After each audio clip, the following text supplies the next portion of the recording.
All I know is we battled LL and we burned him that day, pause, when we was younger. I had the tape, but Jay lost it. And since that day, L never got over that. So I've actually heard albums, and because L's my man, he's a funny nigga. Like he's like a dude that you would like. He's a cool dude to hang out with because he snaps a lot. He's funny.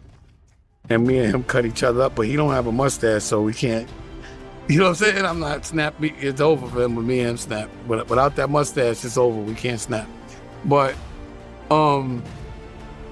you know, he made albums completely, and these albums were ill, just ripping, dissing Jay, but he never put them out. I'd be like, he's still like a lot of people got issues with Homeboy, and I bet you there's a lot of big artists that got records for this guy that they just didn't put out. Because you go ask LL how many if he made a whole album dissing Jay, and why he ain't put it out. But I heard that. There's a battle from hip-hop's past that nobody witnessed. And once you hear about it, it might completely shift how you look at the genre's history. Dame Dash is opening up, and what he's saying about Jay-Z and LL Cool J is something people weren't expecting. He's claiming that a real battle actually took place back in the day. No cameras, no Verzuz event, no audience, just two MCs going bar for bar. And according to Dame Dash, it turned ugly quickly, with Jay-Z completely dismantling LL Cool J on a lyrical level.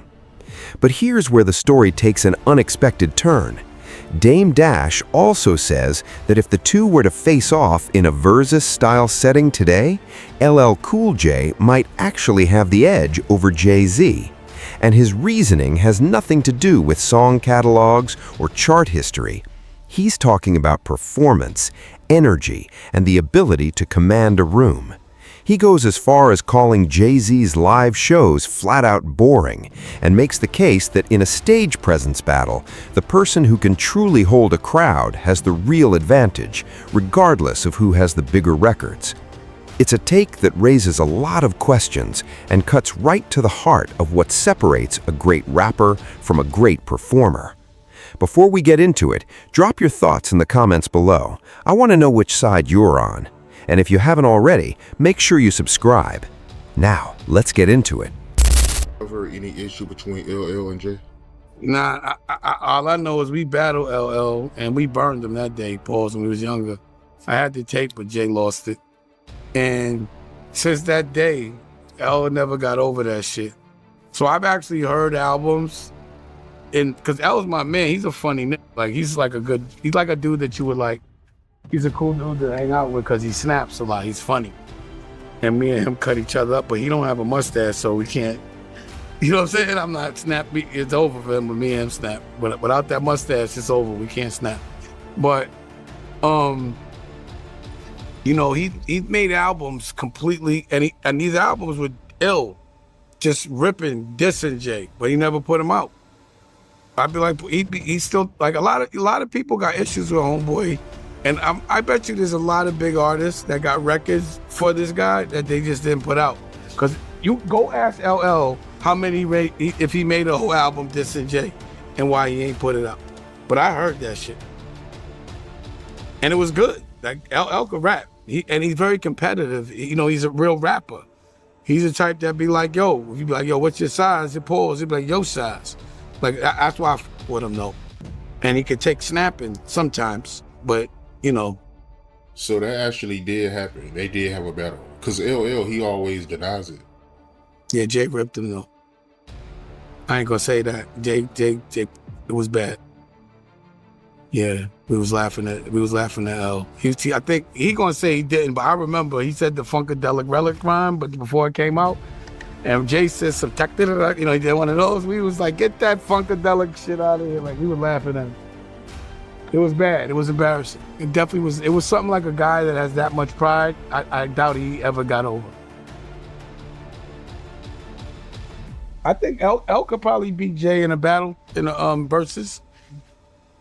Because LL has a good show. You know, LL been doing it. He's not like LL probably, you know, Busta Rhymes. I think Busta Rhymes, you know, if Busta Rhymes is on his Busta Rhymes shit, Because about your show, it's not even about the songs. So when Dipset took that L, it was because of the presentation. It wasn't because song for song. It's just that they had a better show. You understand what I'm saying? So like if you look at who would have a better show, it would probably, because Jay's always had a whack show. He's terrible on stage. That's why I used to do the Date and Dance because he was boring. Like he's just, all he gonna do is this all day. Nobody want to see that. They was looking at me. I'm the rock star on the stage. I made it look cool. And it wasn't that, I'm not gonna say I don't like attention. Like you get on the stage and have girls screaming and you tell me how you feel. I don't give a f. That shit feels good. Pause. But that wasn't me trying to shine the light. He just was boring on stage. You know what I'm saying? Like, you tell me, when the last time you was like, Jay has a great show? When have you ever said that? They're not doing what Travis Scott. If you bring out a lot of guests, that's not a great show. You see what I'm saying? Like, yeah, all right, Beyonce comes out. Okay, great show. No, let me see you do a show without all the theatrics, without all the bullshit, and make people go crazy.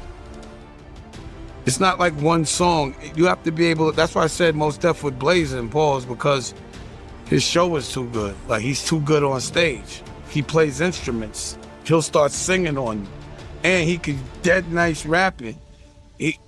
Mos is, you gotta see Mos Def rap. And he don't give a, he's a real artist. Like to me, Mos is really, Kanye is like more commercial Mos.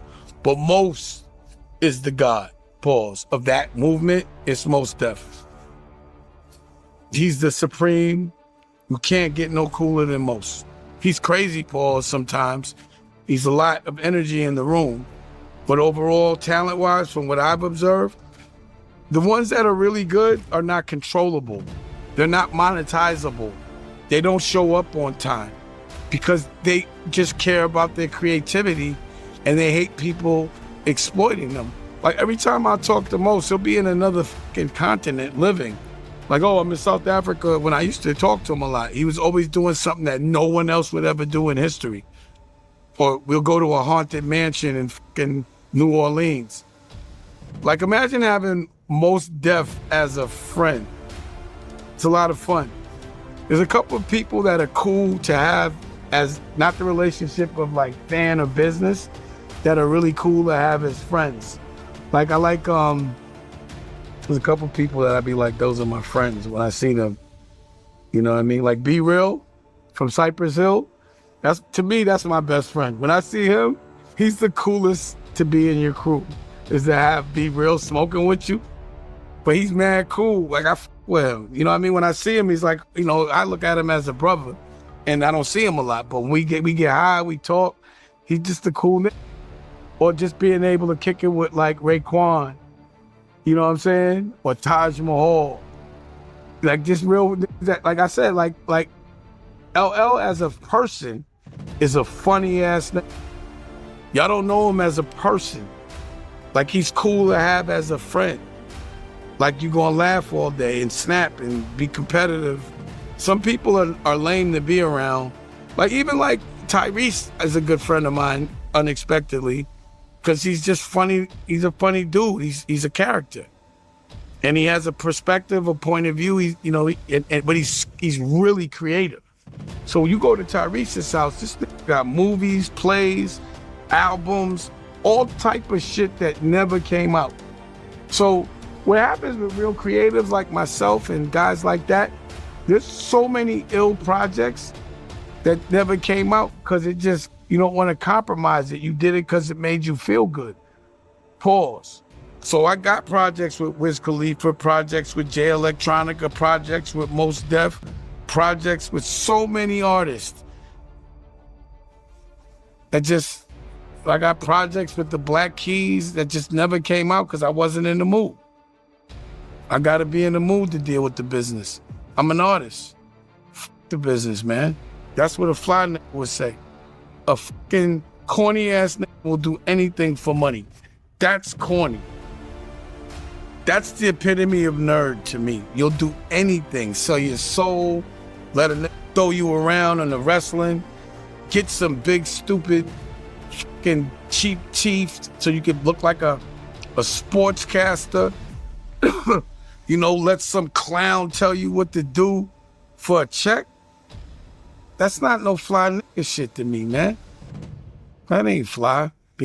How is being told what to do fly? What fly nigga gets told what to do? What rock star gets told what to do? When is being controlled fly?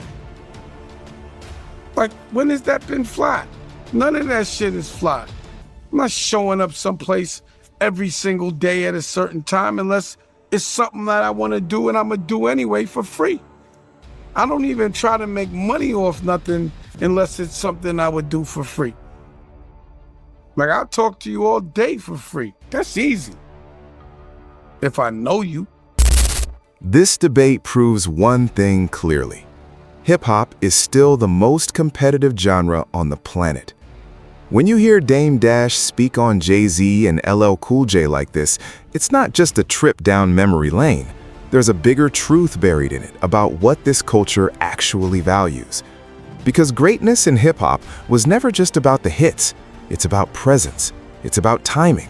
It's about how you make people feel in the moment, not on a playlist, but right there in front of you. Now, let's be honest about something.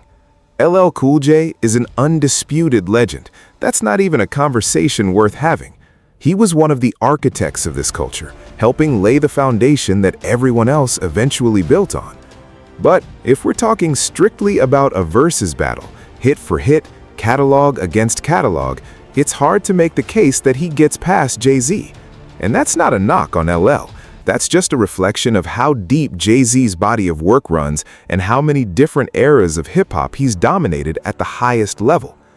At the same time, Dame Dash's point isn't something you can just dismiss. Performance is real. Stage energy is real. LL Cool J has always known how to hold a crowd, and that counts for something in a live setting. So it wouldn't be a sweep. It would be a genuine competition with stakes on both sides. Here's something worth knowing on the business side of this.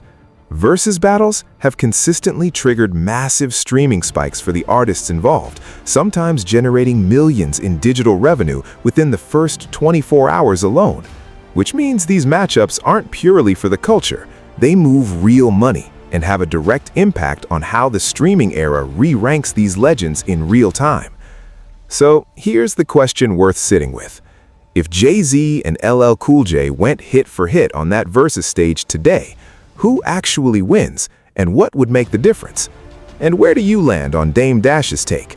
Is he onto something real, or is he underestimating just how much Jay-Z has built over the course of his career? Drop your thoughts in the comments below. Like the video if you're enjoying the conversation, and make sure you're subscribed so you don't miss what's coming next.